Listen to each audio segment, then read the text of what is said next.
নমস্কার বন্ধুরা, শ্রাবণী রান্নাঘরে আপনাদের সবাইকে স্বাগত জানিয়ে আমি আবারও একটা রান্নার ভিডিও নিয়ে আপনাদের সামনে চলে এসেছি।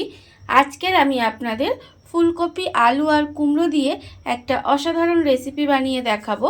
আশা করি আপনাদের ভালো লাগবে। তার জন্য কিন্তু আমার পুরো ভিডিওটা আপনাদের দেখতে হবে। আর দেখা শুরু করার আগে একটা লাইক দেবেন আর সুন্দর একটা কমেন্ট করতে কিন্তু ভুলবেন না। তাহলে চলুন আজকের আমি ফুলকপি, কুমড়ো আর আলু দিয়ে কী বানাই সেটা আপনারা একবার দেখে নিন। রান্নাটা করার জন্য প্রথমে আমি এখানে দেখুন গ্যাসটা অন করে একটা কড়া বসিয়ে দিয়েছি। আর কড়ার মধ্যে দিয়েছি প্রায় 4 চামচের মতো সর্ষের তেল। তেলটা আমার এখানে বেশ ভালোভাবে গরম হয়ে গেছে। এইবারে আমি তেলের মধ্যে দিয়ে দেব সবজিগুলো। এখানে আমি দেখুন আলুগুলোকে এইভাবে ছোট ছোট করে কেটে রেখেছি, মানে একটু ডুমো ডুমো করে কেটে রেখেছি। সেই আলুগুলোকে দিয়ে দেব। আলু, কুমড়ো, ফুলকপি সব একসঙ্গে আমি দিয়ে দেব। আপনারা চাইলে কিন্তু সবজিগুলো আলাদা আলাদাও ভেজে নিতে পারেন। আমি এখানে সমস্ত সবজিগুলো একসঙ্গে দিয়ে ভেজে নেব। সবজিগুলো আমি এখানে দিয়ে দিলাম। দিয়ে এবারে কিন্তু আমি খুব ভালোভাবে সবজিগুলোকে এইভাবে উল্টে পাল্টে একটু লাল করে ভেজে নিতে হবে। আর সবজি ভাজার সময় আমি কিন্তু কোনো রকম নুন বা হলুদ কিছুই দেব না, শুধুমাত্র সবজিগুলো দিয়েই একটু লাল করে ভেজে নেব। সবজিগুলো আমার এখানে খুব ভালোভাবে লাল করে ভাজা হয়ে গেছে। এইবারে আমি সবজিগুলোকে আলাদা করে তুলে রেখে দেব। এইভাবে সবজিগুলোকে আমি আলাদা করে তুলে রেখে দিলাম। আবারও আমি কড়ার মধ্যে 2 চামচ মতো সর্ষের তেল দিয়ে দিয়েছি। এবারে আমি তেলের মধ্যে দেব একটা শুকনো লঙ্কা ফোড়নে দিলাম। আর আমি এর মধ্যে দেব অল্প একটু কালো জিরে না সরি 5 ফোড়ন তেলের মধ্যে দিলাম। দিয়ে খুব ভালোভাবে একটু ভেজে নিয়েছি। এইবারে আমি এর মধ্যে দিয়ে দেব পেঁয়াজ কুচি। এখানে আমি একটা মাঝারি সাইজের পেঁয়াজ কুচি করে রেখেছি, সেই পেঁয়াজটা আমি তেলের মধ্যে দিয়ে দিলাম। দিয়ে খুব ভালোভাবে পেঁয়াজটাকে একটু ভেজে নিতে হবে। পেঁয়াজটা দিয়ে কিন্তু আমি খুব ভালোভাবে একটু পেঁয়াজটা প্রথমে ভেজে নেব। পেঁয়াজটা আমার এখানে খুব ভালোভাবে ভাজা হয়ে গেছে। এবারে আমি এর মধ্যে দিয়ে দেব রসুন কুচি। এখানে আমার 3 থেকে 4 কোয়া রসুন একদম মিহি করে কুচিয়ে রেখেছি, সেই রসুনটা এখানে আমি দিয়ে দিলাম। আর আমি দেব এর মধ্যে অল্প সামান্য একটু আদা কুচি করে রেখেছি, সেই আদাটাও এর মধ্যে দিয়ে দিলাম। আমি কিন্তু এখানে আদা আর রসুন কুচি ব্যবহার করেছি, আপনারা চাইলে কিন্তু এর মধ্যে আদা রসুন বাটাও ব্যবহার করতে পারেন।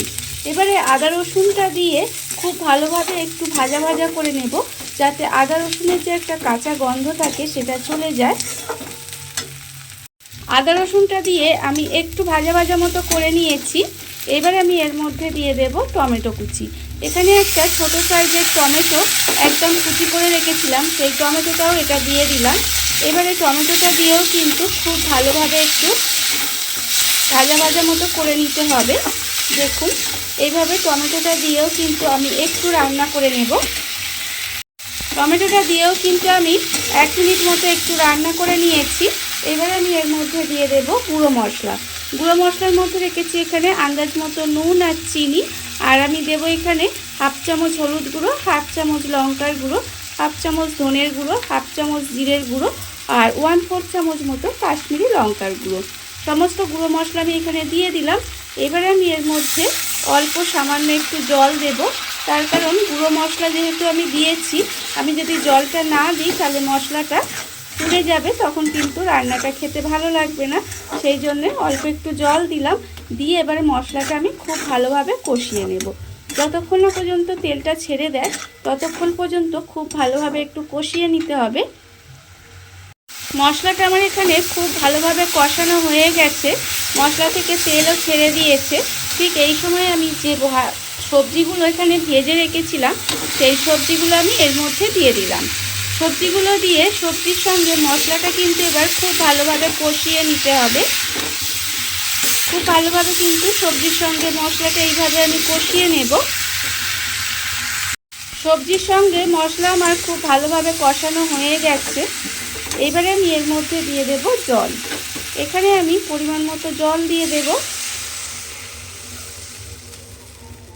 দেখুন এখানে আমি কিন্তু জলটা দিয়ে দিলাম, দিয়ে এবারে আমি গ্যাসটা লোতে দিয়ে এইভাবে ঢাকা দিয়ে কিছুক্ষণ রান্না হতে দেব। যতক্ষণ না পর্যন্ত সমস্ত সবজি খুব ভালোভাবে সেদ্ধ হয়ে যায় ততক্ষণ পর্যন্ত এইভাবে গ্যাসটা লোতে দিয়ে ঢাকা দিয়ে রান্না হতে দিতে হবে। গ্যাসটা লোতে দিয়ে ঢাকা দিয়ে আমি বেশ কিছুক্ষণ এইভাবে রান্না হতে দিয়েছিলাম। দেখুন এর ফলে কিন্তু কুমড়ো, ফুলকপি, আলু সমস্ত কিছুই খুব ভালোভাবে সেদ্ধ হয়ে গেছে। এইবারে আমি এর মধ্যে দিয়ে দেব অল্প সামান্য একটু গরম মশলার গুঁড়ো দিলাম, আর আমি এর মধ্যে অল্প একটু ঘি দিয়ে দেব। ঘি আর গরম মশলা আমি এর মধ্যে দিয়ে খুব ভালোভাবে এটা মিশিয়ে দেব।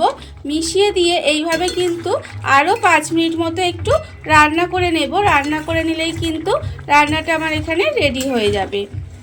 দেখুন এইভাবে খুব ভালোভাবে মিশিয়ে নিয়েছি। মিশিয়ে নিয়ে আর একটু এইভাবে একটু মাখা মাখা মতো করে নেব। আর একটু ঘি আর গরম মশলাটা দিয়ে আমি কিন্তু আবারও 5 মিনিট মতো একটু রান্না হতে দিয়েছিলাম। দেখুন রান্নাটা কিন্তু আমার এখানে রেডি হয়ে গেছে। এবারে আমি গ্যাসটা অফ করে দেব। অফ করে দিয়ে ঢাকা দিয়ে কিছুক্ষণ রেখে দেব। রেখে দিলেই কিন্তু আমার রান্না হয়ে যাবে।